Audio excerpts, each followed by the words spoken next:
welcome to another episode of Dan the Disney Man. Not Disney Dan because, well, there's actually another guy called Disney Dan who's got a much larger YouTube following than I do.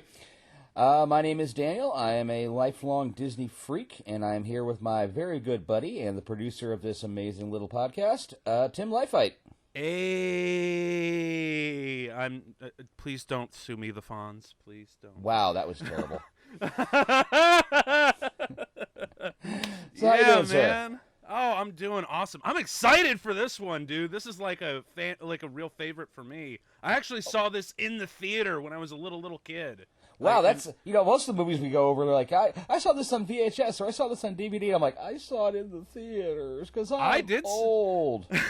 I did see it in the theater. I was a little kid, but I got to see it in the theater. Yep, I remember when it first came out back in 2001. I saw it at the Woodland Mall in Bowling Green, Ohio. Sadly, the lamented Cinemark theaters, which got closed because of this fucking pandemic. Oh, and by the way, This is not a show for children. Sorry. I always like to start my shows with some swearage. Kids, go home and pass your parents their bong because they're about to get into a really trippy movie. Yeah. Well, I remember when this movie first came out. I liked the idea because they were pitching it as a Disney movie without songs. Yeah, they were like, this was a big difference than what Disney normally did, which is, the song, the dance, which is what they're doing now, pretty much. Even though Zootopia did not really do that, I'm very glad about that. And also, I want to apologize for the recording on the old Zootopia show, because that really sucked. Oh, that's cool, man. Well, we fixed it. We fixed it. We did not fix it, dude. I listened to it. It was terrible. No. I mean, we fixed it for this episode. Yeah, the last one was... Oh, yeah, we have a new way of recording now. Anyway, I actually had an Atlantis Lost Empire poster that I got out of the local newspaper, and I had that on my wall for the longest time. They were really pushing this back in the Disney. This is when Disney was trying some new things, and unfortunately it kind of tanked the animation studio. They made let me try this again. They did this. They did Treasure Planet, both much more influenced by Japanese anime. Yeah, for real. And they were really playing with 2D mixed with 3D, and it worked fantastic. And there's some gorgeous artwork both in this and Treasure Planet. And it just absolutely destroyed the company. And so the last thing they made was Home on the Range, which I still haven't watched. It's like the one animated Disney movie I've not watched besides Chicken Little, which I refuse to watch. And that was it. Oh, it just looks terrible. And I remember when I worked at Disney back in 2004, they had this giant inflatable Chicken Little head looming over us as we came out of the backstage. And I'm like, no. Fucking no. I just want all I want is a shotgun and 30 seconds to make my escape. That's all I'm asking for. Just hit that thing and watch it go drop down. I can't believe I'm saying this, but Dan the Disney Man has PTSD from Chicken Little. I do. Now it comes into the question: who's the real chicken? You can't see this, audience, but I'm flicking them off right now. Yeah, man. So anyway, going back to Atlantis, this is a movie that I watched repeatedly on VHS because I only saw it in the theater the one time. My parents are like, look, Disney movie. Let's throw the kids at it. Maybe they'll shut up for the next 90 minutes. And so after that, I was like, oh, that was cool. And they got me the VHS and whatnot. And I really wanted to learn a whole lot more because it was just like, I think that was the first, semi-steampunk kind of element, because there's a bit of steampunk elements. It was the first animated one Disney had done. Disney actually had done a lot of other steampunk-related films in the past, like 20,000 Leagues Under the Sea and Journey to the Center of the Earth, or Journey to the Top of the World, which is a phenomenal movie, by the way. And both of those are big influencers on this guy. Yeah, definitely. There's a lot of rivets, a lot of steam, a lot of 1910s technology. We'll get more into it when we watch the film, but they used a lot of, pre-World War I tech. Yes, they did. Although that is the one major criticism I have now as an adult, because I still love this film, unabashedly, wholeheartedly. But the one big criticism I have is how the hell did they make that size of a submarine when the largest submarine we've ever made was like a quarter of that scale in 1914 during a world war? How the hell did they find the funds to do that? Rich people, robber barons, and a guy who just didn't give a shit. I guess it's just like, you would think that they would be contributing to the war effort because that was the like Kaiser. a big thing. Well, I mean, hell, even against the Kaiser, you know, that's the thing. Like, that would have been a way to say fuck the Kaiser. But yeah, that's so weird. Like, I look at that, I'm like, how the hell do they have this kind of vessels not for World War I and for some, you know, perceptibly at that moment in time, a crackpot, you know, expedition? Like, how did you get the funding for that? No, seriously, movie, tell me. Now, if this movie took place in like 1909 or 1907, I would believe this a little bit more. I'll go with you on the majesty that, you know, you were able to create a submarine vessel that's like 5 times the size of the largest submarine we've ever made. But at least there wasn't a war to be distracted by. You know, that's the one. Well, to be fair, criticism. it was 1914. The Americans weren't even involved yet. True, but there's a lot of money to be made for weapons manufacturing. That's how they made the money. I mean, the crackpot was making the weapons for the Huns and used that to build the submarine. I guess it's just, how did you find the R&D to make that large of a vessel? I mean, I get that it's cool and it's supposed to be a riff on 20,000 Leagues Under the Sea and all this Jules Verne kind of imagery. I get it, but just how, movie? How? I'll go with look. I get when they get to Atlantis with the crystal shit. You can do whatever the fuck you want. I don't care. Like that's the stuff you can make up because no one really knows. But dude, we have a record for the largest submarine ever made, and it's like half this size. And plus, I think even like the animators went inside a couple of submarines to do their research, and they were like, it's a cramped space. And when you look at that movie, it's like they have all the elbow room in the world. All I can say is I have to quote the great philosopher of our time. Repeat to yourself, it's just a show. I really should just relax. For sure, though. That's something that comes up on this show a lot is movie bullshit that should be bullshit, but you just don't care because movie. Because cool movie, yeah. Because it's cool. That's something that, you know, the new Star Wars stuff that I'm like, look, Disney, I really don't give a shit what you're doing with Star Wars. I really don't. I don't care if you retcon or go over the place. Just, you have to ask me 2 different questions. You have to answer yes to 2 questions. Is it compelling or at very least interesting? And is it cool?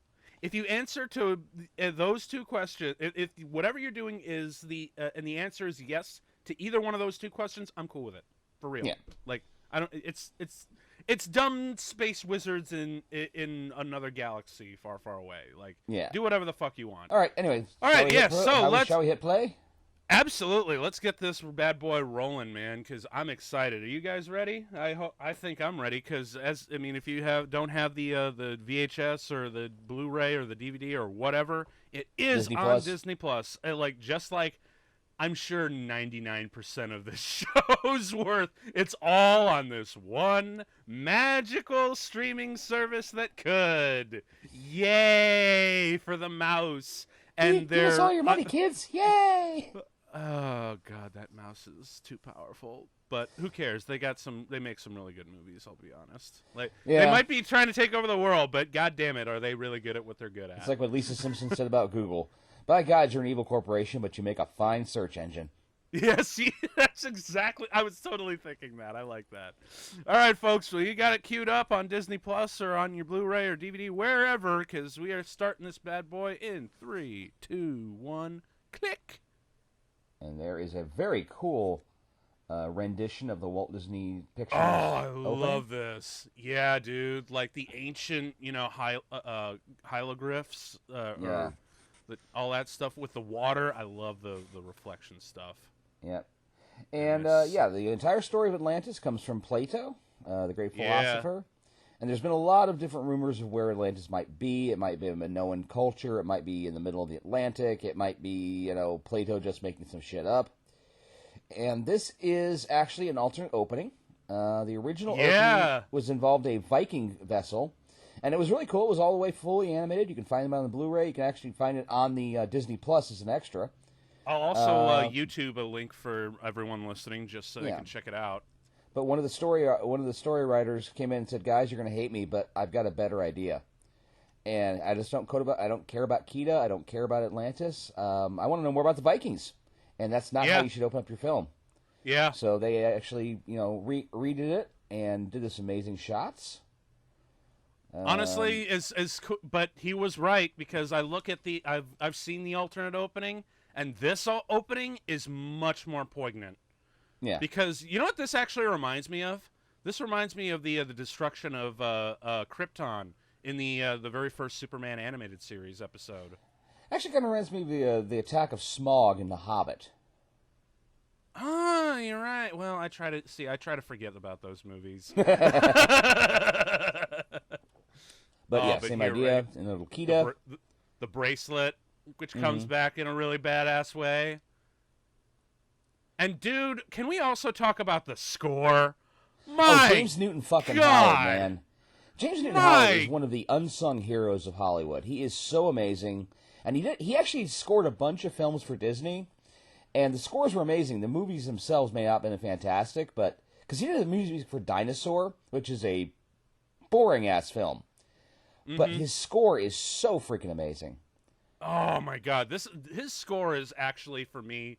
probably one of the biggest highlights of the movie, because my God, check it out! You see the little Atlantean swirl in the water? Yep. I like that they pepper that symbol throughout the entire movie. Yeah, the lore of this movie is actually extremely deep. I remember there was actually a website when it first came out, and it was one of the first movies I ever saw that had a deep website presence. You can go on the website. You go on there to read. Like early viral marketing campaigns or something? Yeah, sort of like it. Nice. It wasn't like, I wouldn't call it an ARG, but you could go on there and take a look at, maybe how Da Vinci was affected by the Shepherd's Journal, and Benjamin Franklin, and various people that are known for what they've done, Tesla. Right. And then completely different what's the word I'm looking for? But they also you could go on there and you translate the language, would teach you the language. It was really awesome. The fact that they got a dude to create the language of Atlantis and an alphabet too. Yeah. And coincidentally, he also wrote the Romulan and Vulcan language for Star Trek. And Klingon, don't forget Klingon. Oh yeah, that's right. And I actually think that dude made a book as well, which, you can actually learn how to speak and to write Atlantean, Vulcan, Romulan, Klingon, and even the Na'vi from the James Cameron Avatar movies. Yeah. Now, I would have liked to have gotten a copy of the book, The Art of Atlantis, because Disney does one thing good. They do amazing art books. Yes. Unfortunately, I was looking it up online last night, and then the only used copies I could find were like $160. So I'm like, well, shit. That's the mouse for you. Give me all your money. Well, it's not even the mouse. That's the price, the aftermarket price. I mean, the original price was only like $30 or $40, which is acceptable. But that was also 20 years ago. Right. I also really like this reveal here, where, dude, seriously, Michael J. Fox is perfect here as Milo. He did an amazing job in the voice. I mean, they've been talking about doing it. There's stories going around that they want to do. If they do a live casting of an Atlantis, do a remake of Atlantis live action, which I really fully agree with. I want to see that. Tom Holland would be perfect. Ooh, Tom Holland. I see. A lot of people have been pushing James Franco. No, James Franco's too pretty. Well, he's also getting a little too old at this point. Exactly. But Tom Holland's still young. He's still exciting. It'd be awesome. Yeah. I could see that. But I do like the reveal that he was just talking to like a whole bunch of mannequins that he set up. Yeah. Now, one thing I don't like about this movie, and they actually talk about it a little bit in the documentary, is it goes almost too fast. They were flying to, they basically gloss over and push as fast as they can to get to Atlantis. And that was a situation I think started happening somewhere in the late 90s, early 2000s in the story. It's like in movies. They just, wanted to get to the main spot. They didn't want to build stuff up. That's why I really liked, Star Wars. The original Star Wars A New Hope takes a good long time to get where you need to go. Yep. But you learn about the characters, and this is just very frenetic, very fast. Within like 15 minutes, he's on the damn submarine. Yeah, for real. Don't you just love this kind of gaslighting? Oh, yeah. I guarantee you at least every millennial on this planet has had this happen to a job interview or something. Oh, yeah. Or something or other. Because, oh, you're so much more inferior than I. You just don't have a good work ethic. You gotta love I do love the character designs for all of these people. Didn't they also get, like, the dude who did Hellboy to they got Mike all Mignola, the designs? Who does he's got a very distinct art style. I like the fact that one other thing that Disney was doing back in the late 90s, early 2000s is they were taking a lot more chances. Like they got Gerard Scaff, I think is his name. I'm probably blowing that one. But he did the animations for Pink Floyd. Oh, right on. And he did the character designs for Hercules. Nice. The very nice. thin lines, the very good curves. Yeah, and he the did the swirl animation musculature. Yeah, but he did the animation for Dark Side of the Moon. Not Dark Side of the Moon. The Wall. Disney was taking a lot more chances during the Renaissance. Letter of resignation, and who gives a shit? Man, don't you just love the fact that because I don't know if you've noticed, but the animation when they show documents, they really get into the detail of it. Like they had to type that stuff out and get it all in there. They were using the computers and the CGI to actually plant it on the hand-drawn animation. Yeah, and it looks really good, actually. The first time I ever did that was in Aladdin, actually. Really? With the carpet. Oh, okay. They were able to put the textures on the carpet. Yeah, that makes a lot of sense, actually, now that you point that out. Oh, poor kiddo. And here we got Helga, voiced by the amazing Claudia Christensen. Yeah, although I was actually watching this with my fiance earlier, and the thing is, like, this is really, really scandalous for 1914. Because obviously this is supposed to be something for like out of the 1930s and 40s, but it's just so weird that this predates any of that, especially the fact that they kind of deliberately make her character look kind of like Veronica Lake. Yeah. Well, she's very, very much the femme fatale character. And, I know. Claudia Christensen was known for being the second in command on Babylon 5. And I just remember I went to a convention once. It was the official Babylon 5 convention, which was planted at Marcon down in Columbus, Ohio. And this is one of the most surreal evenings of my life, because somehow I ended up sitting at a table with Bruce Boxleitner, his wife, Tom Savini, his wife. The guy who played the Doctor jumped up on the table, whipped his pants off, and started dancing around in his underwear. Well, the guy who played Garibaldi was stuffing singles into his pocket. And Claudia freaking Christian is off in the corner making out with another female fan. Wow. I didn't expect And Bruce is sitting there going, I work with these people. I don't know how I'm going to face them in the morning. Well, I don't even know how to respond to that. It was just one of those what the heck movies. Anyway, this was also, what's this guy's name? Mr. Whitmore? Yeah, Mr. Whitmore was actually supervising animator was Sean Keller, another guy I used to know. Wow, yeah, it was man, you really... I actually, me and my old roommate Jason pigeonholed him at a convention, and basically we were sucking down whiskey sours and getting drunk. We bought him a beer, and nice. And we just kept talking about Atlantis. It was hilarious. We were very drunk. He was very polite, but he's like, I have to go now. No, man. Tell us more about Cookie. Cookie's funny. Oh, how patient of him to put up with you stupid drunk nerds. Oh, we were so drunk. I love the idea of the Shepherd's Journal, though. It really, it's like the Holy Grail. It's like the Holy Grail diary from Last Crusade. Last Crusade. And this book this book has managed to survive pretty darn well. It must be written on like maybe real parchment with like the scraped lambskin. Yeah, and like reinforced covers, because that thing gets tossed around quite a bit, actually, not just through the course of this movie, but also implied through all the history of it. Yeah. Didn't they actually even make like the book itself? They showed in the documentary. They showed they had a prop they used for the animation. I don't know if they actually did the internals though. It'd be cool if they did. Yeah, dude, for real. It's like you could actually buy a Grail diary that people have made. But I would love to see that. I've seen a ton of Grail diaries on Etsy and other places like that, but I would love to see someone do a book replica. Yeah. Now this is a shame in my opinion. They get this amazing submarine. You were talking about this earlier that, they built this giant submarine and it literally just destroyed within the first half hour. It's far too cool to destroy that quickly. No kidding, because I remember there were Happy Meals of that thing.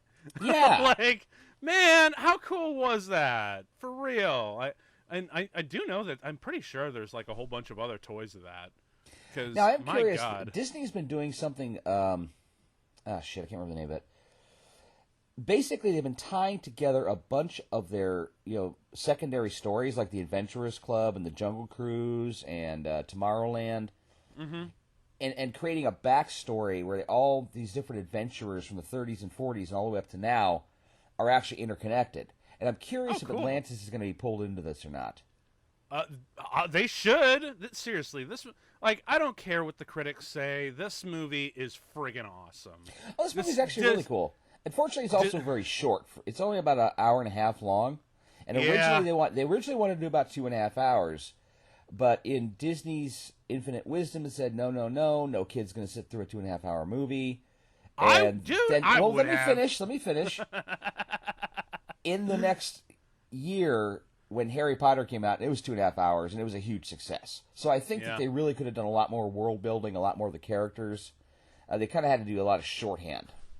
Yeah, honestly, I think the reason why this movie didn't do as well at the box office is just because it just wasn't the right timing, I think. They had a legitimately great idea for these, despite the fact that it's a little anachronistic in my opinion. But they still had some fucking amazing stuff in this movie. It's just that I think it was just a little ill-timed.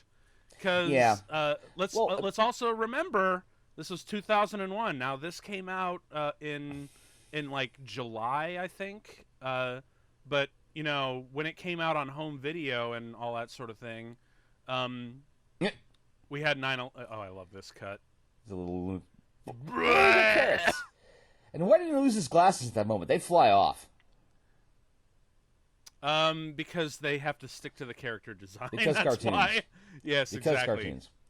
Oh, I love Mrs. Packard's announcement. Actually, Disney had a lot of plans for this movie. They had a possible roller coaster ride. They had a secondary animated series.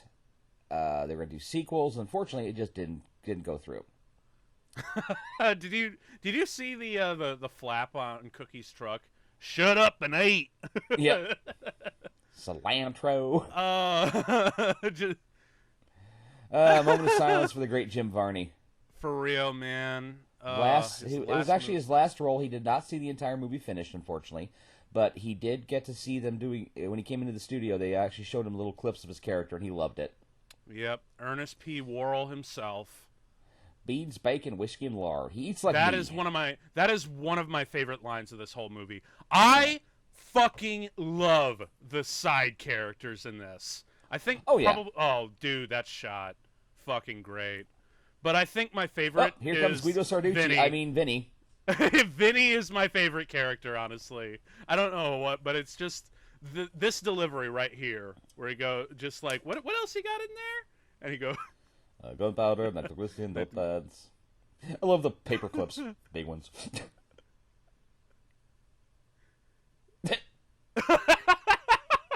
That's one of my favorite lines of the whole movie. Just paper clips, big ones. Yeah, James Garner doing an amazing job. Oh yeah, he's. I always, I think this is actually the first time he ever played a bad guy. It's been a while since I've seen him as a bad guy. You're right, but I really, I know he's kind of stale in comparison to most villains nowadays. But one of the things that I really do like how they characterize him specifically, I always thought he is exactly what George S. Patton would have been if he had lived from his car accident and went a little nuts. Yeah, because George was already kind of a nutball, and the stuff that he said about the Russians at the end of the war, yikes, dude. I was actually reading a book on World War II, which I've been doing lately. No, George Patton actually tried to force every one of his soldiers to wear a tie in frontline combat. Yep. Oh, and here's one of the great shots of the movie. We get to see the whole thing mixed with 3D and 2D animation. Also, I want to mention this is one of the last Disney animated movies made in CinemaScope. Oh yeah, the widescreen, man. They had to readjust how they animated because they were not dealing with the same ratio of size. At one point, the studio thought they were going to buy new desks for everybody, but they figured out how to readjust what they drew on. Oh, and I also love this part right coming up here with with Molière. Musical program to follow. Who wrote oh my god, Mrs. Packard's probably my second favorite character, just because she's so dry.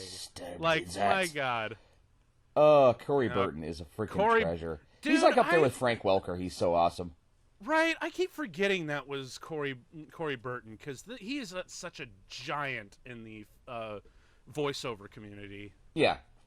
It was like Tress MacNeille, Frank Welker, Corey Burton. These are guys who are just amazing at what they do. D. Bradley Baker. Yeah. How he was able to say these lines so fucking fast is beyond me. He is amazing. It's his job, and he's damn good at his job.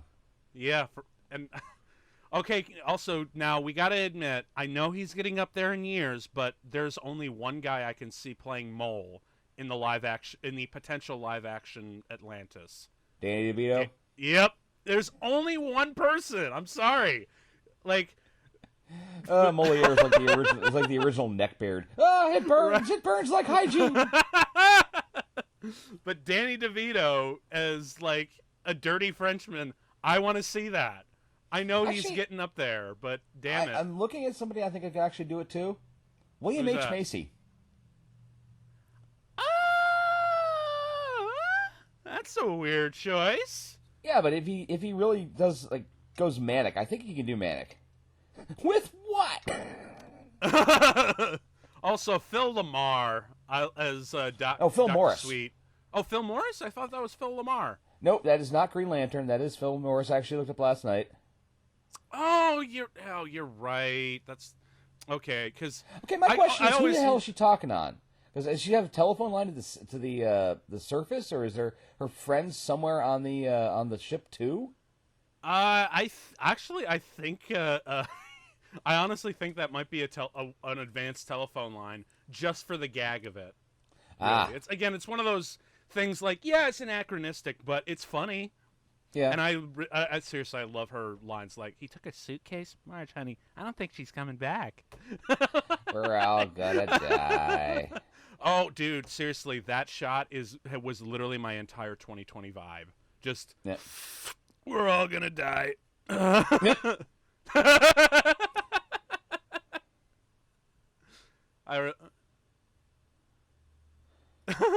Michelle Rodriguez would be playing her, of course.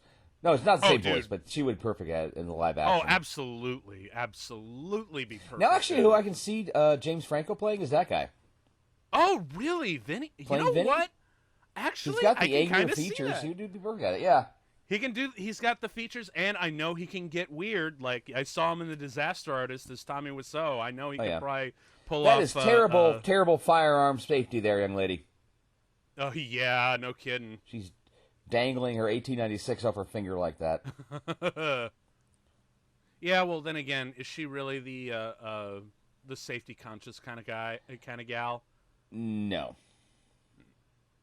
He said they would be digging. He said they would. He said they would be digging. We are in the water. Yeah, actually, one of the artists, cool. One of the artists was like, "How would this ecosystem work?" and proceeded to design the entire damn Atlantean ecosystem. Yeah, it was kind of insane. Like, there's just enough scientific plausibility where you're like, "Hey, that could actually work." Seriously, you guys have the Blu-ray or the DVD of this movie? The documentary is half again as long as the damn movie. I'll actually put a link in the description for you guys to check it out. There was so much thought and so much interest put into this, and this is also really funny because it's 2001 and they actually had her smoking. This was very rare. I was like, wow, they actually let them get away with that. But in all fairness, it really is part of her character. Oh yeah, that's why they let it in, because she had to be a heavy smoker with. It sounds like a crow with a smoking habit. Yeah, it's got that really great voice, you know, by the late Claudia, or no, wait, no, is she still around? No, wait, no, not. Florence Stanley. Beggar. I also love the fact that she's got all this nasty shit all over her workspace. Yep. I also really love that this movie is kind of referential into a movie that came out just 2 years ago. There's always a bigger fish. Which movie is that? Phantom Menace, a classic. Oh, Daniel. Yeah, that movie. Oh, hush! Look, Phantom Menace is not that bad. It's still better than Rise of Skywalker. I may have to give you that. Ha ha! Yeah, score one for the Tim. Minor and Jar Jar. Let's be honest. I felt bad for Ahmed Best. It was not his fault. He did the best of what he had. Yeah, yep, I agree, 100% George. But dude, look at this thing. What's cool is that they actually talk about it's not metal; it's stone, which is really kind of interesting. It's a totally different technology. I also really dig the sound design of it because especially when you hear it over the radio scarp, it sounds like stuff being scraped together, but they reverse the track, so it has that weird underwater alien kind of effect. Oh, yeah. This is very, very reminiscent of Nausicaa. Not Nausicaa. Another Japanese anime, okay? I can't remember the damn name. Porco Rosso? Maybe? No, it was like Secret of the Blue Sea or something. I can't remember what it's called. Oh, yeah. I'm a little behind on my studio. But you can tell it's got some Miyazaki influence. Yeah, totally. Yeah, I can see it. There's a lot, because I remember, the makers of the movie were like, okay, well, if Beauty and the Beast was like a moving tapestry, and Beauty and the Beast was like a moving storybook. I love that. This is like a video game. Well, this is like a moving comic book. Oh, comic book, yeah. Yeah, they wanted, so they took inspiration with comic books and anime. And I think that's probably the reason why they got this amazing damn submarine, and they destroy it within how far are they in the movie right now? We are exactly 24 minutes in. I know, it's like, what the hell? They destroy the thing in 24 minutes time. That kind of sucks, actually. I was trying to find a model of it last night online because, I wouldn't mind having a model of it. Yeah, there's nothing out there. That sucks. It's like trying to get a really good copy, a really good replica of the Nautilus from 20,000 Leagues Under the Sea. Don't expect to pay less than $200. Yeah, no kidding. Which doesn't make any damn sense to me, but oh well. Well, I mean, just because it's like no one else is making those, Yeah. So the price goes up because of that. Yeah. But yeah, the creators of this film really wanted to make a movie that made you feel like Raiders of the Lost Ark or Star Wars or, as I mentioned earlier, Journey to the Top of the World and 20,000 Leagues Under the Sea. Really exciting, interesting ways of doing it. And sometimes I wonder if the pacing is just a bit too crazy. Yeah, because honestly, they did run into the whole thing where that glass break always freaked me out. It freaked me out too. But I think they were like, you just got to shorten it down to like 90 minutes because that's all we're willing to shell out for this. Because kids can't handle long movies. And then, fucking Harry Potter comes out and blows everyone's mind. And, I can just imagine all the filmmakers are just taking off their hats and slamming it onto the floor. Just like, God, I told you we could have done it. They were trying in this the wrecks of Atlantis.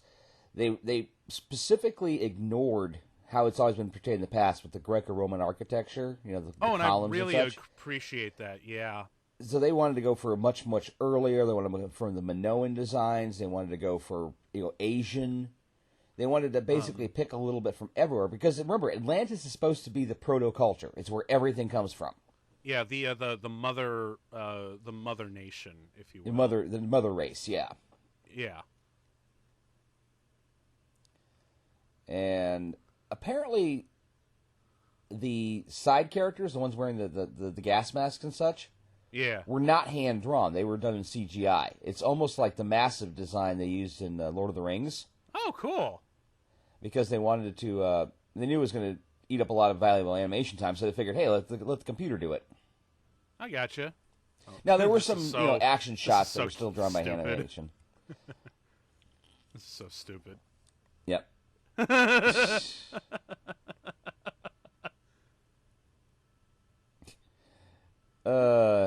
couldn't drive this truck. I can drive clutch, and I couldn't drive this damn thing. No kidding. The just whatever this thing is. Well, also I gotta wonder if it's based on the Model T, because the Model T actually had a shifting design that's never been used since, because it was extremely ridiculous. You know what? I'm inclined to agree with you on that, because tow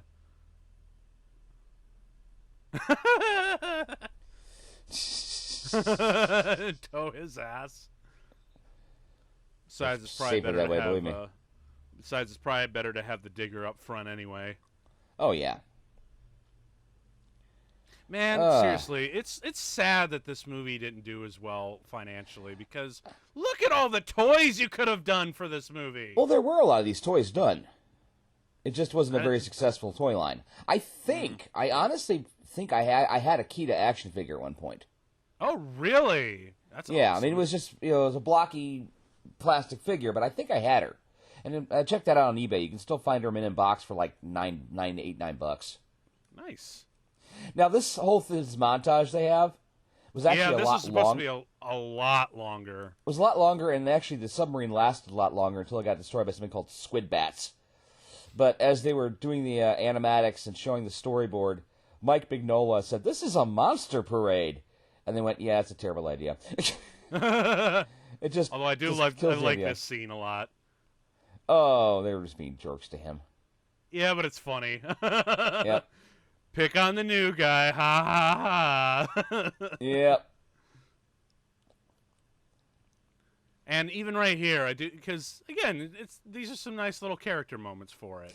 I also remember Sweet. Also, I want to note that Dr. Sweet was actually the first African American character was ever animated by Disney in a positive manner.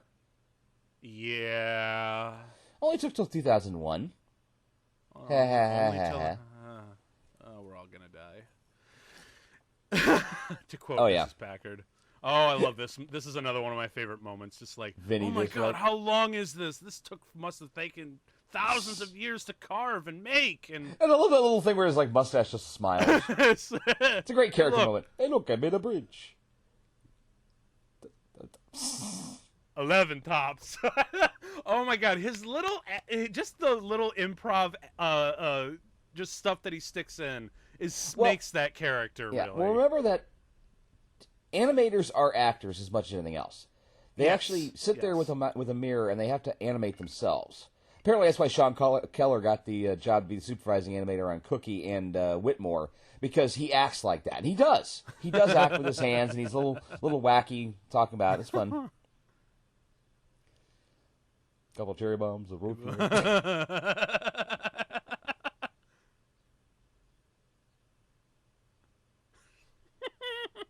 I even love that comes back.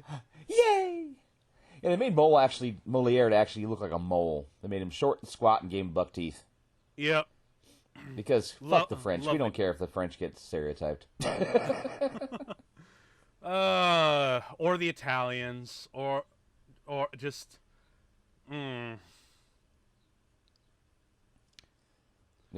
Also, here's another little thing that I like that comes back with the boiler. Yeah.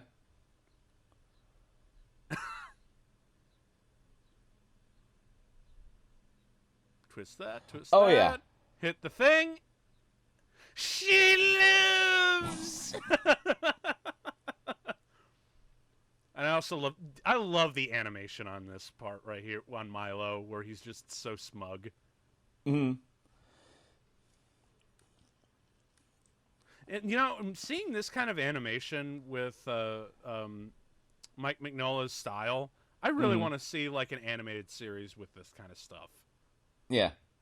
Not necessarily an Atlantis animated series, just with that drawing style, Yeah.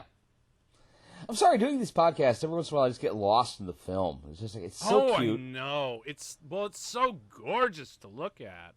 I mean, this is, this truly is a widescreen CinemaScope epic. Oh, what is he going to have delicious food for? Yes. Cookie. Oh, I've eaten worse. You sure? Really? Wait, that's right. You've had haggis, haven't you? Yes, I have. I've had actually, handmade, boiled, perfect haggis like it's supposed to. You look like a zipper.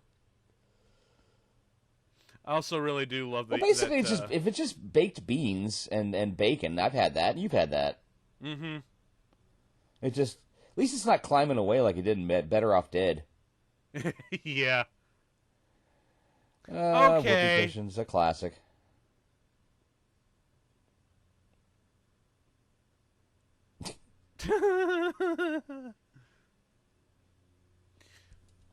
But I also like Cookie's line later on where he's like, "Don't worry, it'll keep and keep and keep."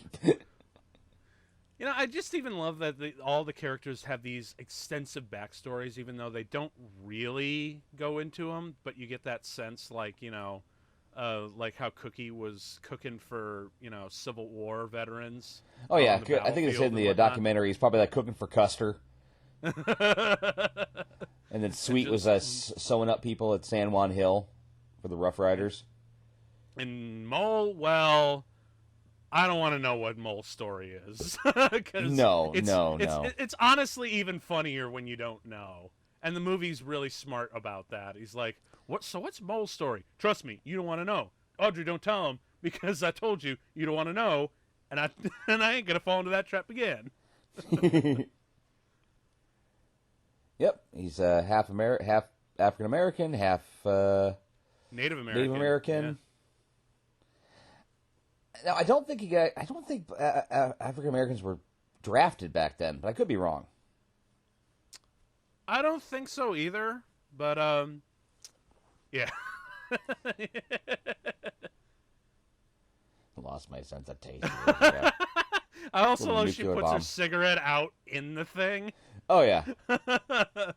Even Mrs. Packard has some real history. Like, you could tell she was very flamboyant and scandalous in her day, but now she's just been withered down to the point where she just does not have any fucks to give for anything. Yes. It's so fucking funny. This actually is a very nice scene. This is a good, learning a little bit about everything. Yeah, look, we get to learn, stop, and have characters actually get to know each other, and I like these characters a lot. I like Audrey. I like Sweet. I really like Vinnie, and I like Mrs. Packard and Mole. Yep. I still think it does come out of left field later on, which is like, turns out that they're all basically mercenaries. Yeah, it does, but, you know, they eventually learn to do the right thing because Disney. Yeah. I also like this line right here coming up where he's like, what happened to your sister then? Shot the title next month. I like that. He's like, her dad's like, well, I don't have sons, but I they're going to sleep still with a do nude. that. She sleepwalks. Good lord. Oh, man. That's some really good jokes right there. And then, of course, I love this backstory with Vinnie, where of the no more Chinese laundry. Well, and I apparently have a feeling that was completely Don. Like, he made that completely up. Oh yeah, well, in the documentary they talk about how he came in, he would read the line once as it was written, and then he'd read it twice more, completely off script, and whatever he created was so much funnier than what they'd written that they had to animate that instead.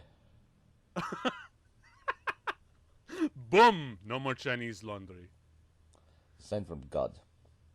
And also, I'd like to point out, he's actually really, really, really skinny. And yeah. He looks like he's like kind of buff in that suit, but it's all because he's wearing protection against his explosions. Yeah, I think they kind of characterize him as kind of a turtle, but not explicitly. Yeah. Yeah. A good turtle, like as opposed to Mitch McConnell. We don't talk about that turtle. No. Or Dana Carvey turtle. No. Turtle. No. Turtle. Well, we got our first look at the Atlanteans. Yes. Which I do remember there was supposed to be a point where Milo got separated from the group, and he found this giant monster creature that the Atlanteans were hunting. Mm-hmm. And I'm like, I'm kind of glad that they cut that, because this should be the first time that we see Atlanteans. Like, if he saw Atlanteans first, he would want to like make contact with them immediately and not just go back to the group and continue the adventure. Yep. And he still doesn't get to take his dump. He just has real fireflies. Fire! Actually, it was kind of interesting. I was watching Alice in Wonderland earlier this week, and some of the animation they did back in the 50s was amazing, especially with the playing cards. Yeah. You know, all the hundreds of playing cards they were able to animate. This they had to use computers for because there were so many parts. Yeah, I believe it, because those it's non-trivial when you have to have all those flies in the same shot. Yeah. Especially now, I don't know if they were doing digital animation or even like rotoscoping on some of the cars here, because they move. No, that's really all digital. Fluidly. Oh, that is all digital. Okay. Yeah, because they were really pushing at the time how to do this. And yeah, this is a movie where a lot of people die, and die badly. No kidding. It's like actually to the point where we get to the third act. You're like, how many guys did you actually survive this? Like, yeah. Didn't all of you just die on the trip through? Because you all don't have plot armor? Yeah. Oh, such a bad thing that the diggers up front. Mm-hmm. Okay, not gonna lie. This was my exact wording when 2020 was over and 2021 began. Light a match. Off. Not dead. Sound Who's off. not dead? Sound off. Done a bit beyond my sit upon. Oh my God, Jim Varney, man. I could tell that because, like, hey, we're gonna be in the dark. We don't really have to animate. Just go. Just say something. Have fun. Yeah. Oh, and I also love this line coming up from Mrs. Packard coming up here.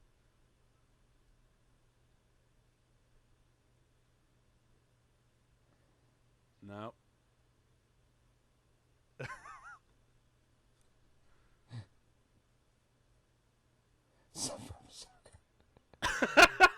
Which doesn't make any sense. The sauerkraut's full of fiber. It should like blow through you like a prunes.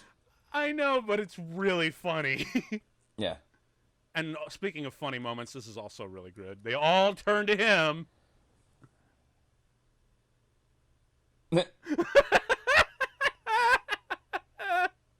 Oh, I love that moment. Just like it would take an explosive force, and they all look at him at the same time. Oh The yeah, amazing Cree Summer doing the voice of Keita. Oh, Kreese, dude, man, she is a fucking giant in the animation world. You can't. I literally could not imagine that she did this voice and she did freaking Elmira from Animaniacs. Not just that, but also, dating all the way back to Inspector Gadget as Penny, She was Penny? Yeah. I didn't know that. Yeah. Oh, dude, again, she's got her voice in, like, everything, dude. It's nuts. I think she's been voicing since she was, like, 12. Yeah, she did mention that she's been doing it since she was 12. I had some interaction with her on Twitter, but I can't remember what it was. Oh, cool. She was very sweet. Yeah, well, I hear she's really kind of a really energetic, fun person to hang around with. At least so I'm told. And I also am told that this is actually her favorite role of hers. Well, it's a great character. Keita is one of those, it is. Take charge, awesome. Keita kicks ass. Are you kidding me, man? Like, yeah. I'm still amazed that she isn't officially a Disney princess. Like, come on. There's a lot of characters that aren't official Disney princesses. I mean, Ellen Way from Black Cauldron isn't a princess. She is a freaking princess. If Princess Leia can be a Disney princess, then goddamn it, Keita can too. Is Princess Leia actually a princess? Well, technically by episode 4, but... So. But is she a Disney princess, though? Is she officially? I think so. You'd have to look it up, because... You know what? Honestly, I say just say fuck the mouse and create your own headcanon. And in my headcanon, Princess Keita is a goddamn Disney princess, and hell, she is one of the best Disney princesses. Thank you. Since Disney owns Fox now, then the Alien Queen is royalty. That's very true, actually. I've been seeing that meme like ever since they own Fox. Like, latest Disney princess. Ah! I also want to talk about how gorgeous that blue color is. Oh, dude, the aqua blues and like that blue is greens. So beautiful. Yep. I really want to. I wonder if learning the Atlantean language was like a factor for Cree Summers, like being this her favorite role. Cause yeah, maybe possibly. Because I know Cate Blanchett had a blast as Galadriel on Lord of the Rings. There he is, a neckbeard. He got what he deserved. He's a neckbeard. Yeah, I've been waiting to hit him since frame 1. But I know Cate Blanchett had an absolute blast as Galadriel because she got to learn some Elvish. The Elvish. I think the same goes with Liv Tyler. One of the two, anyway. Yeah. So that might be a thing, because, it's like a really cool challenge for an actor to learn, like, a fictional language and to emote with it, It's one thing to actually learn the thing, but to emote with it, to act with it, and express with it, that's a real challenge for an actor, and I can imagine why that would be like a big watermark. I'm so excited, and Vinny's like, get over me. That shot of I'm so excited, that had to be in all the trailers, I swear. And he's just talking at a mile a minute, as they say, like a kid on Christmas.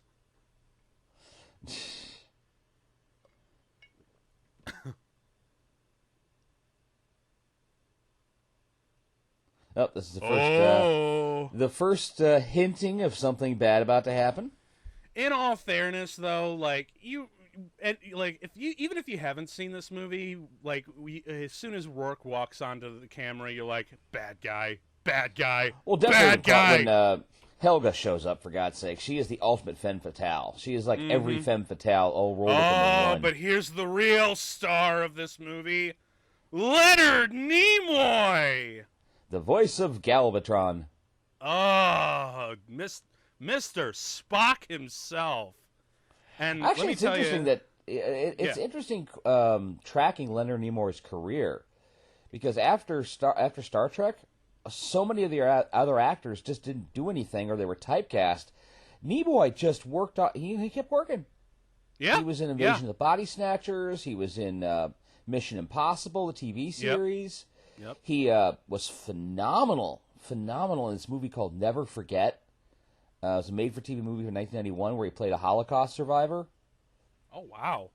Yeah, it was a true story of a Holocaust survivor who sued a Holocaust denier, and it now is, and won the contest, but he had to really suffer for it because he was, so many white supremacists and so many Nazi apologists were going, no, it never happened, and there was just too much proof. But it was amazing, and Dabney Coleman was in that as well as his defense attorney. He was awesome. Wow, I gotta check that out. Yeah. Because Leonard Nimoy, in my opinion, as wonderful as the whole cast is, I think he gives the best performance in this movie. He gives a very good performance. I'm up on Keita and Milo mostly. Well, but I guess I don't want to say that they don't do a good job, because they both do phenomenal jobs, but for some reason, there is just so much more extra for what Leonard Nimoy brings to the king. Because I remember, seeing the documentary that you sent a link to, and as I've said, I've put a link in the description for you guys to check out, those of you listening. But he would often do these crazy things with his voice to warm up, to give his character the age, and it wouldn't sound too forced or anything. Yeah. And yeah, man, dude, there's just something, because some actors just hold that presence on a screen, even if it's only in voice. Like, you remember when Prince of Egypt came out, and Patrick Stewart was King Seti? Like, even though he wasn't in that movie for very long, he was Pharaoh. The presence that he brought to that role is still cannot be understated, and I think it's the same here. It's got to be pretty warm down there because everyone's walking around in t-shirts and short skirts, tank tops. I've been in caves, man. They're freezing. Well, actually, it's because of the lava. I think that it's they got to be pretty warm down there. It's the lava and the steam, because that's one of the things that it's supposed to keep the life cycle going in the ecosystem. Oh, poor Moliere, no respect. So, I also want to know, what the hell is the thing with Mole's eyes? Because we never actually see him without his goggles. And even after, when they get rich, and he doesn't have the goggles on anymore, he still has sunglasses. Probably because he's... Well, let me try this again. If he is like a real mole, his eyes are very sensitive to the light, so he needs to have those goggles on and such, or it hurts himself, because he spends so much time underground. Ah, you know what? That actually would make sense. That's my theory, and I'm sticking to it. I like that headcanon. I'm adopting that, too. Yeah. Actually, what's really sad to me is that Disney had so many plans for Atlantis, and they even had an animated series that was being made until this movie came out, and it didn't tank. It did not tank. It just wasn't as successful as they wanted it to be. I think it cost anywhere from let me try this again. I hate the fact that I can't talk. This is going to be a terrible podcast because I cannot speak. But anyway, your idealism is welcome here, sir. That's what makes up for it. But anyway, movie cost between $100 and $120 million to make, which was a fair amount back in the early 2000s. Hell, it's still a fair amount today. But it made about $186 million worldwide, which is not bad. It's not bad, but it's not the knock it out of the Disney park. Money. Yeah, it's not the knock it out of the park hit Disney wanted. But they had an entire animated series they were going to do, and it was actually going to cross over with Gargoyles. Oh, cool! They were going to bring Demona into it. Cool! And that sounds dumb, but it's cool. Yeah, they were actually going to have a crossover between Atlantis, because basically it was going to be about using Atlantis technology to bring justice to the world of the 1914s, and Demona had lived all that time period, so they were going to be, some of the characters were going to be hunting her down. That is really dumb, but that's really cool. Well, the other thing I'm really sad about is they had this amazing idea for a roller coaster, and Disney still has not done it as far as I know. It starts as a standard roller coaster on a track. And the idea was that you were going down into Atlantis, and you're had all these really great special effects and such. But halfway through, disaster strikes, and they have to switch over from being a track to flying. And literally in the ride, there's technology that it would go from being a standard coaster to a hanging coaster.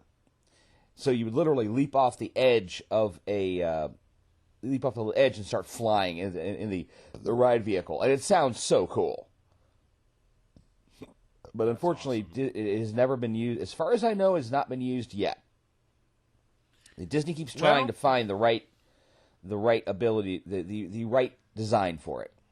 Well, the day they decide to do a live-action remake of this, possibly as a 2.5-hour film, maybe they can do it then. Because by God, my curiosity is, how did they? I don't remember. How did they forget their own language? I think it's because during the destruction of the city, a lot of the stuff got lost or something. I don't know. I don't remember. That was another thing of this movie. Like, hey, wait a minute, you're still here, but you don't remember, or you can't read your own language. Like, the king was around for a very long time before the city sunk. So this is another one of those things where it's like, dude, why didn't you? She tried, putting her hand out. She tried turning the quarter. I'm sorry. If I'd have my hand on that damn thing and turning at the same time, not because of to try something different. Be like, oh, I gotta hold myself up. I'm just gonna put my hand here. So it's just like, You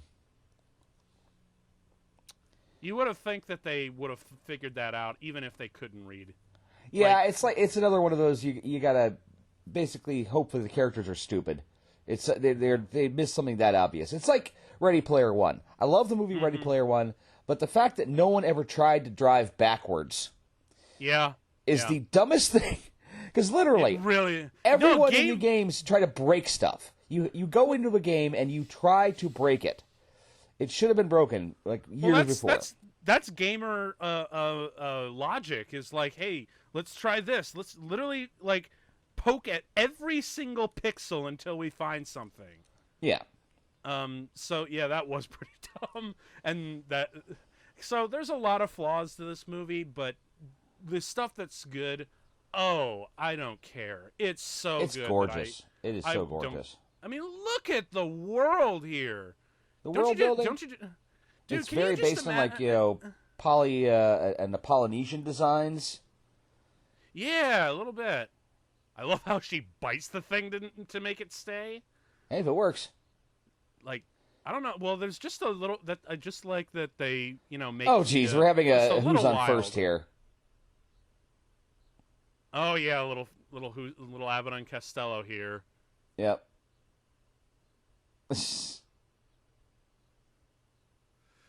Oh boy. All these tattoos. Oh yeah, this bit here. Oh, here we go. I don't know why, but her face messes with me when in this scene. It's a strange animation choice on her, with all the different lines there. It always looked odd to me. Is it the lips? It might be. No, it's actually the bags under her eyes. Oh, okay. What is that dinosaur thing? Is that a pet? Apparently. Okay. Also, you gotta love the weird ass utensils. Yeah, they kind of work, I suppose. Which I don't really understand, but okay. Still wiggling. I love the animation on that. Now here featuring a little guest cameo from Peace on Earth. Oh, yeah. Oh, yeah. Well, if nothing else, the 303 Enfields, which are some of the classic bolt actions. I used to have one of those. I miss it. Yeah, my dad bought it from me, and then my mom sold it to a gun collector after he passed away. Sad. And to be honest, it was her gun by that point, so, hey, at least I got a couple. But we're not going to talk about that here, because we don't want the government to know where my guns are.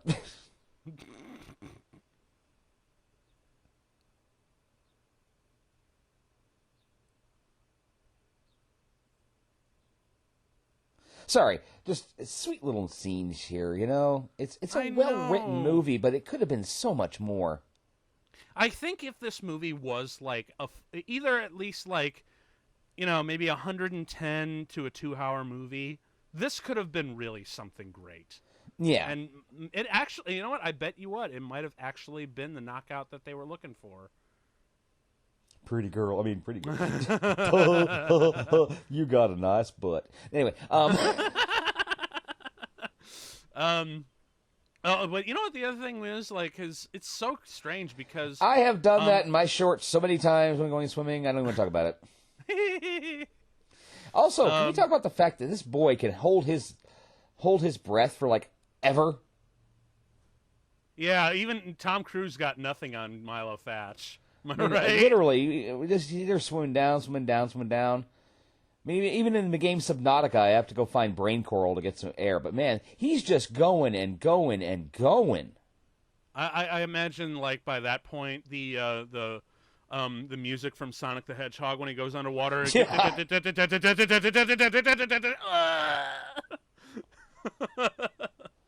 Oh, this is a cool shot. I don't care. This is an amazing shot. This gives you just a sense of scale. And history, too, simultaneously. Mm-hmm. Like, did you ever see Godzilla King of the Monsters, the new one? The American version? Yeah, the new King of the Monsters movie. Okay, well, there's a really great shot that I totally was like, oh my god, they're totally ripping off Atlantis. They have like a submarine where they go to inside the hollow earth, and they see these giant lost civilizations with these huge, huge tapestry hieroglyphic paintings of, you know, an ancient civilization worshiping Godzilla as a king. Hey, the Normans. And as soon as I saw that in the theater when I went to go see Godzilla, I immediately thought of this scene from Atlantis.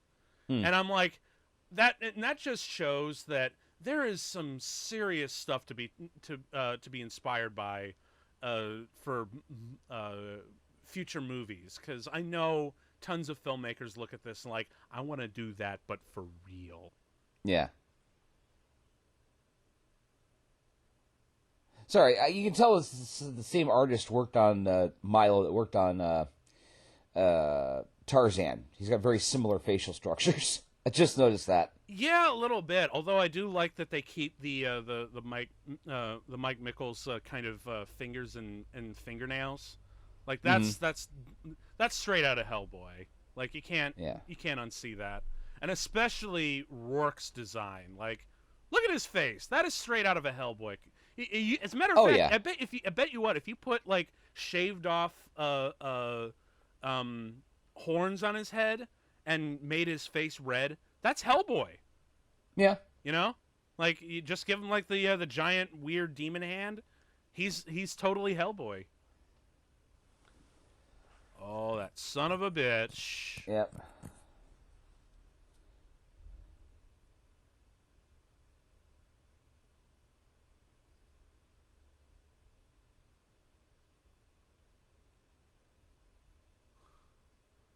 Okay, now it's the part where, like, Keita gets to show what a badass she is. Yep. God damn! Ooh! Cockshot! Early Luger. Adventure capitalist. Very early.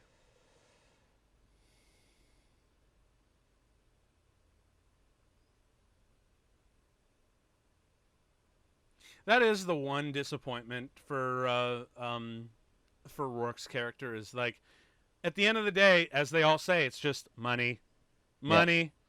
And look, I get it. I am super anti-capitalist. I find money really boring and really trivial and stupid and just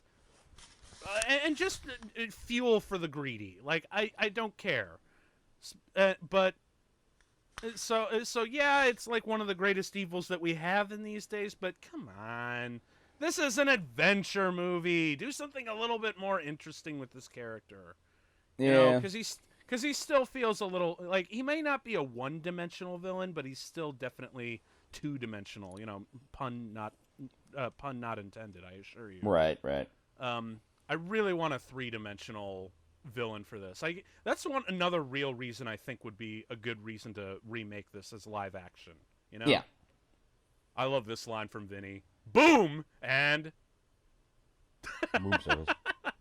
I like that. Knock, knock!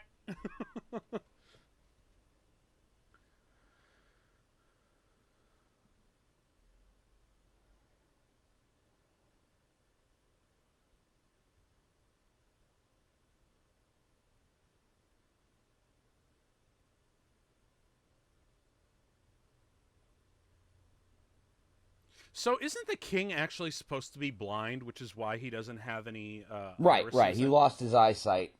I think he lost it when his wife was taken in by the heart of Atlantis because he was staring into it. Oh, I really wish they clarified that. Yeah. Because I really didn't know that until I, saw the documentary. And I'm like, wait, he was blind this whole time? Oh, yeah, No I got kidding. that the first time I watched this. Well, I didn't quite get that. I thought that was just, they drew him his eyes like that to give him a little bit more reverence and that sort of thing.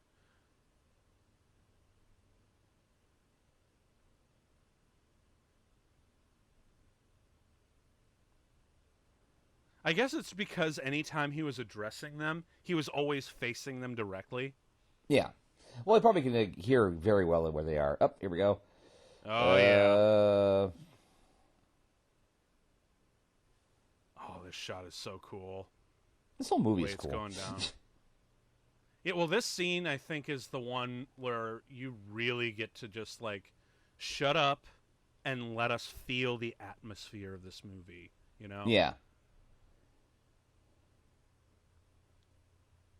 Oh, shit. This was another one of the big experiments that Disney had with the CGI 2D. Because those are all CGI, but they're colored. They're colored with computer, but they're done in such a design that it looks like it's hand-drawn. Mm-hmm. Or hand-painted. I also love that there's no music in this part here, where we just get to let the sound designers have some fun with the ambience and the atmosphere. I really I like that little design that Helga honestly looked a little sympathetic at that moment. O'Rourke never looks sympathetic about anything. Of course not. It's all about the money. All about the money. But Helga actually, for a moment, looked like I'm kind of worried about Keita. Mm-hmm.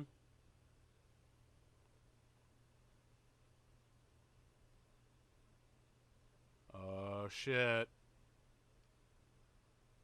Yeah, see, when they colored her eyes like this, I just kind of assumed that was, the king, too. Yeah. But... Nope.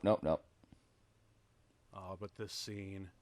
This is where James Newton Howard really gets to shine. Oh, yeah.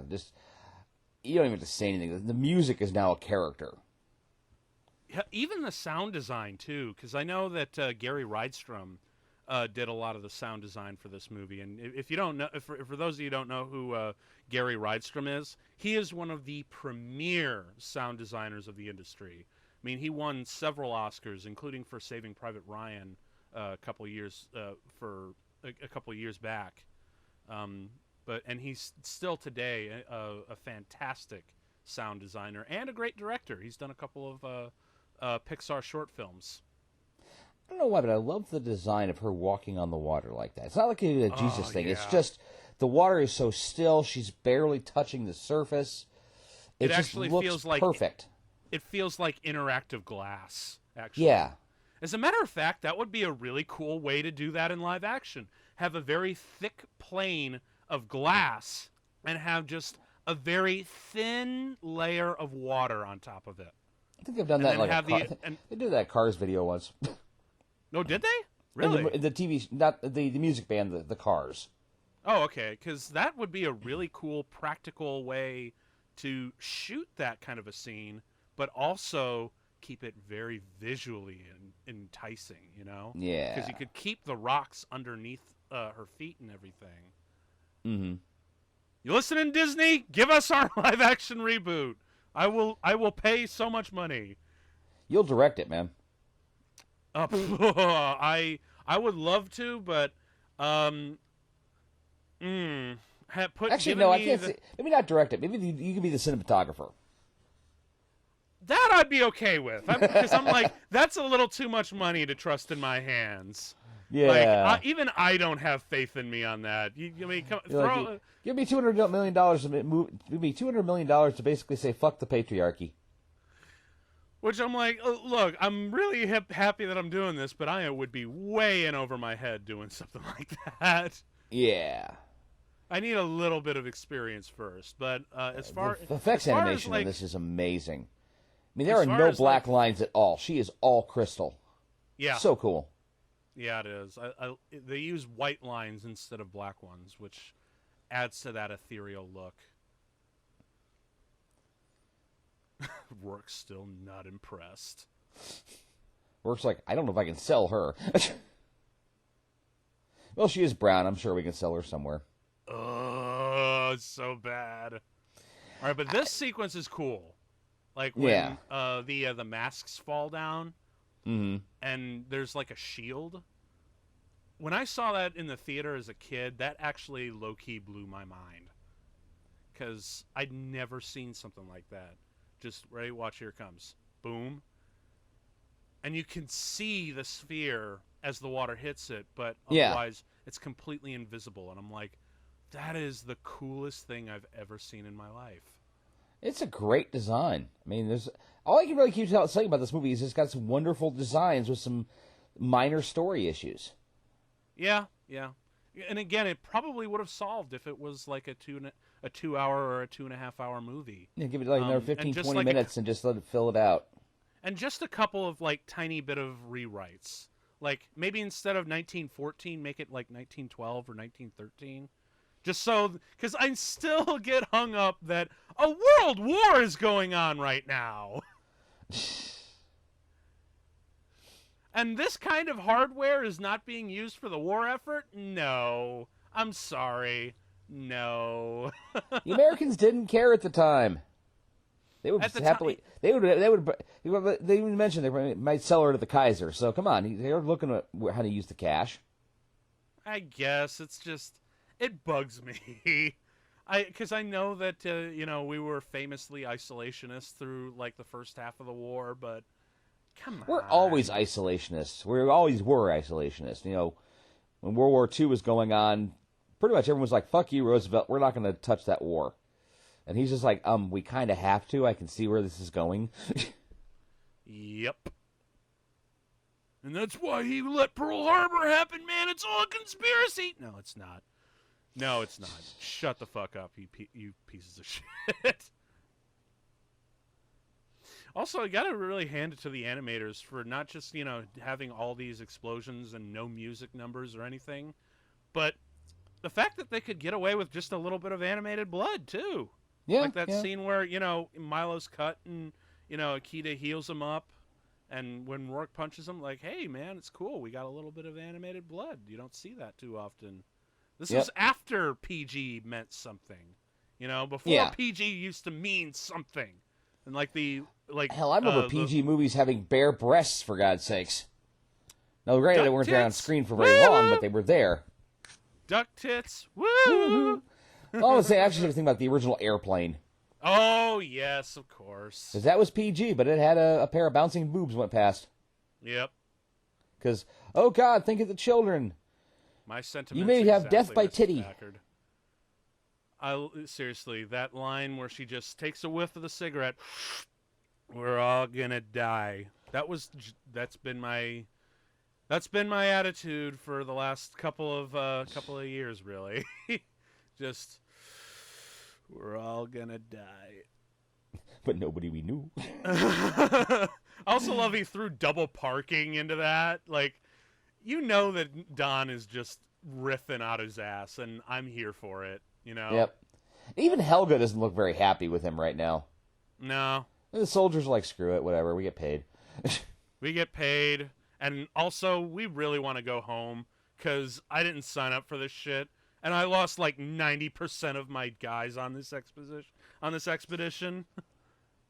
Oh, and I also like this. He's like, "Oh, hold on, you don't go out there, Milo. You don't want to go out there yet." Oh, there it goes. And then as soon as it's all done, he just kind of looks up and looks at him.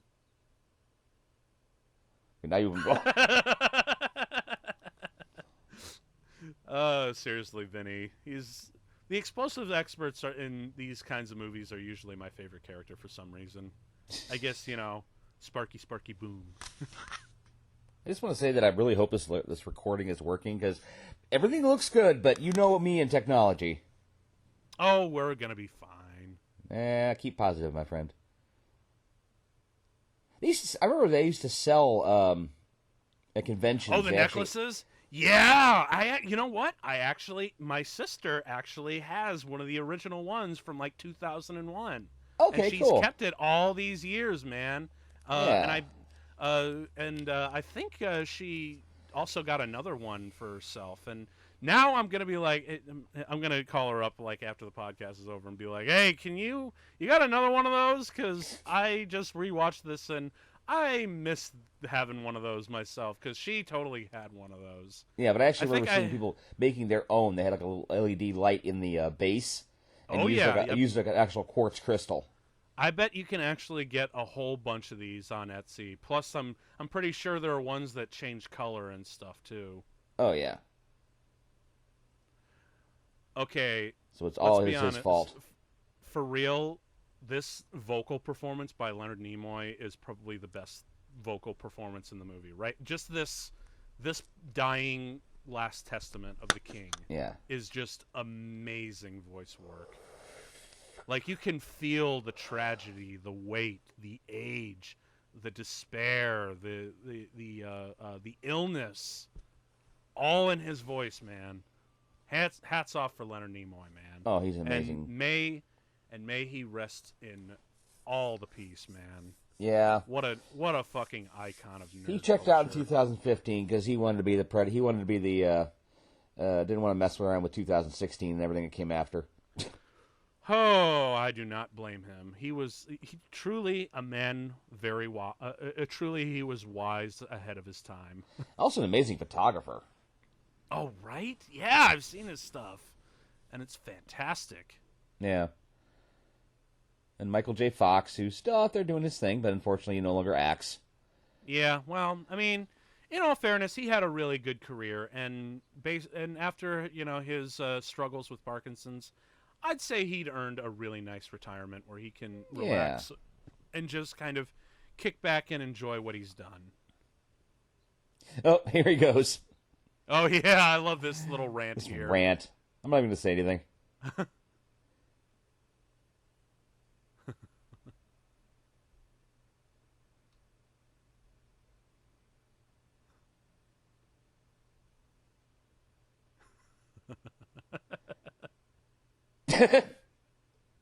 It almost looks a little like Don Bluth from Titan AE there for a second. A little bit, you're right. But you got to remember, some of the animators at Disney were influenced by Don Bluth. He's another fascinating dude. We could do a whole show on Secret of Nim, but that won't be a Disney Dan. I'm sorry, Disney's Dan the Disney Man. Gotta do it right. Yeah, there's the reason why we had to change it from a Zootopia on our last episode. Yeah, apparently there is, like I said, there is a guy on YouTube who's named Disney Dan, and he's got a much bigger views count than I do. Well, one of these days, damn it, we're going to be able to outdo him. One of these days. Oh, I hope bet you so. what. I bet you what. Well, it always kind of amazes me when I'm poking around YouTube and I find these videos of you wouldn't believe this Disney secret, and people, they got 100,000 views. I'm like, dude, I knew that back when I was in high school. Apparently, I've been doing this shit way longer than I should have been, and not taking advantage of it. You should have. Well, this is why we're here. You got something sporty? You're like a tuna? Man, seriously, I love that Don is basically his character from Saturday Night Live. He's Guido 110%. Just 110%. Jerky ammo. Did you? Man after my own heart. I also loved his little cameo in Casper. Oh, yeah. Yeah, that was really fun. His head's bad and backwards. Casper is a terrible movie, but that whole sequence is one of the funniest goddamn things ever. Especially with Dan Aykroyd. Who are you gonna call? Someone's gonna call someone else. Yeah. Short barrel mortar there. Oh, maybe they got a hole through the ceiling. I don't know. Whoa! Get out of the way. Hey, light at the end of the tunnel. You haven't won yet, there, Sparky. Right. Seriously, with those shadows, tell me that's not Hellboy. Yeah. Tell me that's not Hellboy for real. Like, this 3D stuff with the ships. Oh, very cool much a callback to the balloon from Journey to the Top of the World. Mm-hmm. I think I'm calling it the wrong movie. I think it's called The Island at the Top of the World. I could be wrong. You get to my age, you forget these things because you get old. Fish attack! Man, I love the sound design of these vehicles. Oh yeah, like they sound. It's I believe a there's these that I'm these call... freaking things. It's like, okay, where the hell did they get these powered gliders? Monoplanes, monoplanes did not exist back then, and this is ridiculous. I'm sorry. Again, it's really anachronistic. I'm like, why wasn't like this I said, shit... this is very steampunk. This is extremely steampunk. Because I'm like, seriously, where was this equipment during a fucking world war? But I do love the sound design of the Atlantean vehicles, because to me they have this quality that I call mechanically organic. Yeah. You know, it's taking Sorry, pictures. the explosion where you literally saw the guy's skeleton. Yeah. This movie's hardcore. Remember, what do they say on production? Less music, more explosions. Something like that. Yeah. And they actually got the cocking mechanism on a Mauser 1996 correct.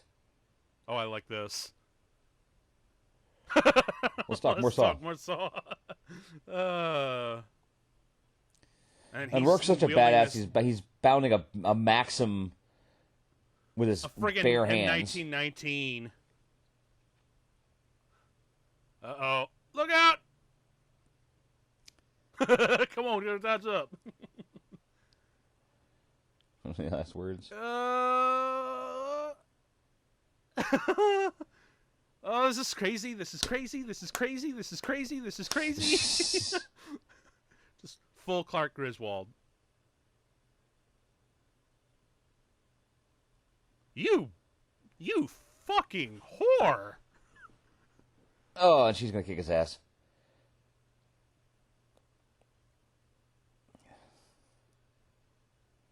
Whee! Damn. Kind of lucky she didn't get sawed in half by that propeller. Oh, yeah. You know? That'd be too hardcore even for this movie. Although I'm told that, oh God, I'm blanking on her name. Helga, she apparently is like one of the queens of everyone's first lesbian crush. Oh yeah, I've heard that before too. Like the first lesbian handbook. It's like this character, Sigourney Weaver from Alien. No, Vasquez from Aliens. Yeah. And it looked like she actually broke her back on the way down there. Yeah.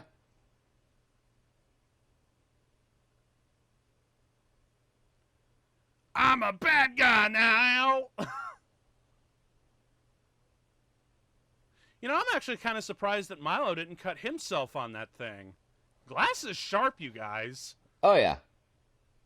And so why didn't Milo turn into like a freaky crystal god demon thing? Because he would have cut his hand on that. I bet you what. I think we said it earlier in the podcast. Plot armor. Yeah, that's right. Also, villain needs to go out, and I do actually think this is a cool villain death. Oh, yeah. Where he basically explodes into 1,000 shards.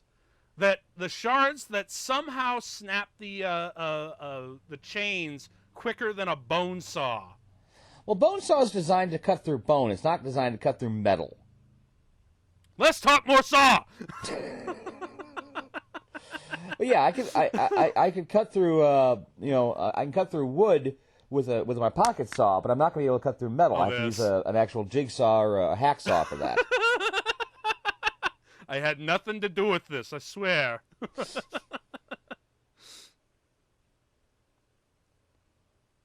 But because they're magic crystals, that's why they're able to cut through metal chains and without a whole lot of force. Oh, well that didn't work. No! Oh no! Takes one misstep. He trips on his own 2 feet, and he dies. End of movie. Credits. Right. This is a cool, really very cool shot. Little shot here. Yeah. That is the hardest level in the Aladdin Nintendo 64 game. Right there. Well, that was one of the what Disney uses something called deep canvas, or they used to, where they would have the CGI and then have the hand colored textures over it. They used it to a much better effect in Tarzan, but they still use it a lot in this one too. Open sesame! It's pyroclastic fury! It sounds kind of sexual. We really do have to erotically charge everything on this show, don't we? No, I have to erotically charge everything on the show. Hey, don't you really love the fact that they magically opened the safe at exactly the right spot for the Atlantean symbol? Of course. Yeah. But in all fairness, this sequence is really fucking cool with all the LED lights. Oh, it's beautiful. Hey, check it out. It's actually Tron Legacy, right? No, this is good. Oh, you're going to piss off a lot of people for that one. I don't give a shit. I was not impressed by Tron Legacy. The movie was boring and had none of the... That's what made Tron work so well in the first place, is Jeff Bridges was freaking hilarious. And Tron Legacy has there's no humor whatsoever. Absolutely none. Oh, here we got... we have the Iron Giant. You know what? Actually, I'm not going to lie. Do you know how freaking cool it would be? They're never going to do this. They are never going to do this. But hear me out. For the live-action remake, when they do this sequence here with the Titans rising from the water, it's stop motion. Oh, that would be cool. No, I've actually seen an artist. His name is crap. Is it Phil Tippett? No, it's Worthy Kids. There's a guy on YouTube named Worthy Kids. He did that Big Top Burger animation I showed you. Okay. Yeah. But he's also been able to master using Blender to make it look like stop motion. Ooh. It's amazing. It looked exactly like the old Rankin Bass animation, or but it's all Jason CGI. The Argonaut stuff, Jason the Argonauts, or Rudolph the Red-Nosed Reindeer, or Santa Claus is Coming to Town, that kind of animation. But he does it. Yeah, but he does it so perfectly. It looks exactly like that Rankin Bass stuff. But yeah, cool. Oh, the lava wave, and I love how dead silence. And you can kind of see even the ember kind of still hot. Yeah. Now, I didn't realize this was cracking, but I'm like, ooh, it's cracking in the shape of the Atlantean language. That's cool. Yeah. That's really cool. Well, all their culture and all their language and everything else is always based around those spirals. Yes. It's like but I like that they incorporated that into the actual breaking of the rock. But seriously, that sequence where the lava goes over them, I'm like, I have never seen something like that. It's like if glass could hold back lava. Yeah. That's such a cool thing to visualize. That blew my mind as a kid.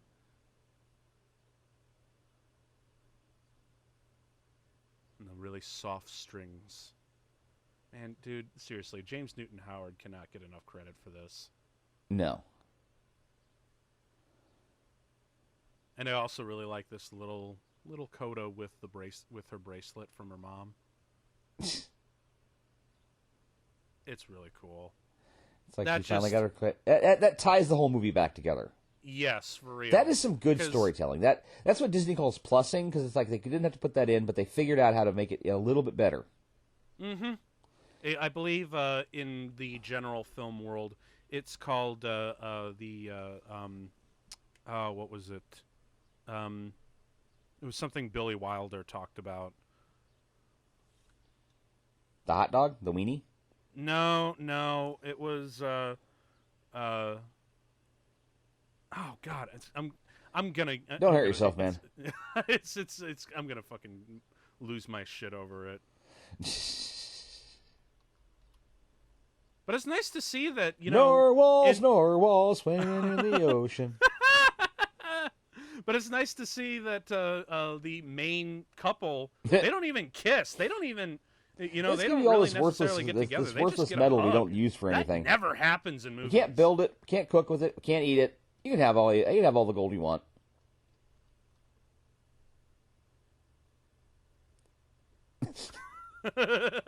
Again, Don is just riffing, you know. Honest. The lard. It's the bacon grease from the whole trip. Oh God, I had a thing of bacon grease once that I left on my counter too long, and I noticed that the level was rising. I couldn't figure out why. Oh, apparently there was there was some gas building up underneath. My bacon grease burped, and it smelled like an unwashed ass in a sewer in August. So, in short, it smelled like mole. Yes, it did. So, guys, if you have a bacon grease can like I do, please make sure to empty it from time to time, because otherwise it will burp and it will smell like the most noxious fart you've ever had. Noted. Boy, I really wish I had. I had. Ooh. Yuck! These fucked up pictures. Just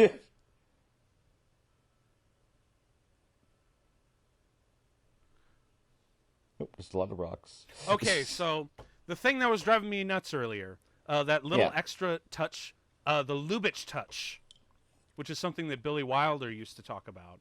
Which is where you add just a little bit extra and you use these tiny little things to tie them together a little bit better.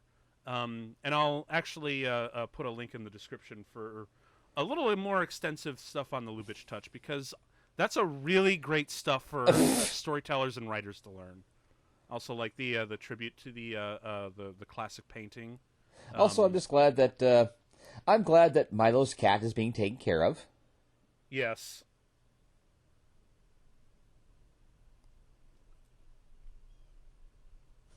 What was the name of that thing? Disney. What's that? I'm just going to look something up real quick. Disney Adventurers Club. What you looking up?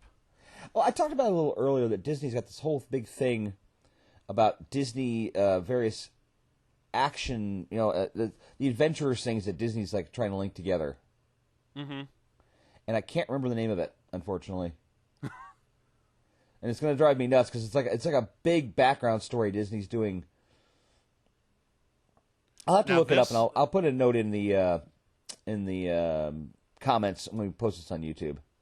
Okay, cool. But this shot here, man. Can we talk about this last shot? Okay, I got it. Holy shit! Yeah, it's an amazing shot. Holy shit! They said this was the most complicated shot they had to do in the entire film. No, it's called the Society of Explorers and Adventurers, or C for short. It's an organization that Walt Disney Imagineering has been steadily incorporating into attractions around the world.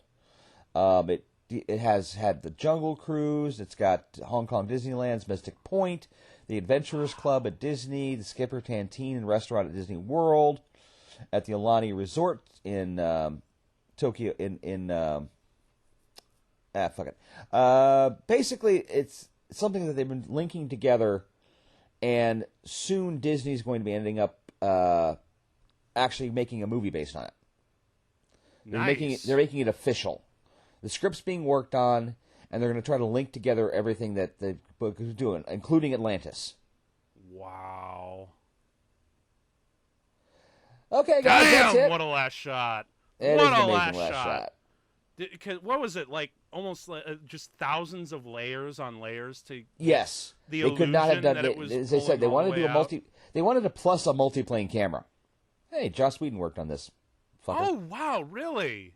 Yep, James Newton Howard, man. But yeah, so, and I also love how the shark kind of goes up, and it's exactly like the ending of Back to the Future, which is also only you would Michael notice J. that. Fox. Yeah. I'm a big Back to the Future fan. What can I say? But right, yeah, guys. man, that's it. So now that you've seen it once again, how does it hold up after? Like, God, it's actually been 20 years. Been 20 years. It is 20 years, man. Wow, I just realized we were totally doing this. It still holds up, though. The coloring was a lot flatter than I remember. Mm-hmm. I mean, they used a lot more primary colors because they were going for an animated comic book look. Right. I think the coloring in Treasure Planet was a lot more detailed. We'll have to do Treasure Planet again sometime. Yeah, but I like it. I think it's really still a good story. I wish that there was more that was more character designs and development and more story. But I think in the limited amount of time they had some really good stuff. Aubrey, Mrs. Packard, Mr. Harcourt. Yeah.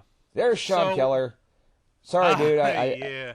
I hope you enjoyed me telling our little story on this. If you ever hear it. But I gotta ask though, because when the creators of the movie, the producers and all that, they when they sat down, they wanted to be like, they lamented, oh man, they just don't really make them like they used to, like Star Wars or Raiders of the Lost Ark, and they wanted to do a movie like that invokes that same sense of adventure. And I gotta ask you, from your perspective, did they do that for you? They came close. I mean, okay. Yeah, I can take more that. like Raiders of the Lost Ark is still one of my favorite movies of all time, bar none. Yeah. And it's got perfect pacing. Yes. Oh my God. Like I said, this one it really has some issues with the pacing. Plus the fact that it's not really hinted at the fact that they're trying. Whitmore basically financed this entire thing because he wanted money. I know, right? And during a world war. God damn it. You won't let that go, will you? I'm a huge history buff, and I really have an affiliation with World War One. All right, guys. Well, I got to let you go because I really have to use the restroom, and I have had for like an hour. So I will talk to you soon, Tim. Thank you very much to our 12 loyal listeners. Hopefully this recording's better than our Zootopia one. Well, I'm pretty sure that by the time people start really listening in on this, we're going to have a little bit bigger following. I'm hoping. Hey, why don't you guys hit that subscribe and that like button? Share with your friends on Facebook and social media. Get the YouTube algorithm to notice that we exist. Yes, please. We exist. We're here to do the show for you. We're here to do the show. We are monkeys dancing for your entertainment. Dance, monkey, dance. But yeah, man, it's been really good having you here. We'll have you again. We'll probably have you again for not next month, because like I said on the last, we're going to be taking a little bit of a break on for May. We're going to have 2 episodes and 1 bonus episode, just because I love you guys. Yeah. And we'll be back for Kaijun. Not entirely sure what we're going to do, Ben. But if you guys have any suggestions, because Kaijun will be about giant monsters, and we've been thinking about like Pete's Dragon, but there's got to be some other Disney movies I'm not thinking about. Yeah, we're also considered Mighty Joe Young, but yeah, there's really no. It's Disney. Make more kaiju movies, damn it! Yeah, make giant monster movies, damn it! Make them. Let them fight. Let them fight.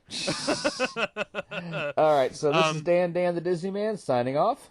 And this has been Tim, and you've been here for a spot where you'll never have to watch a movie alone again. Peace out, friends. Peace.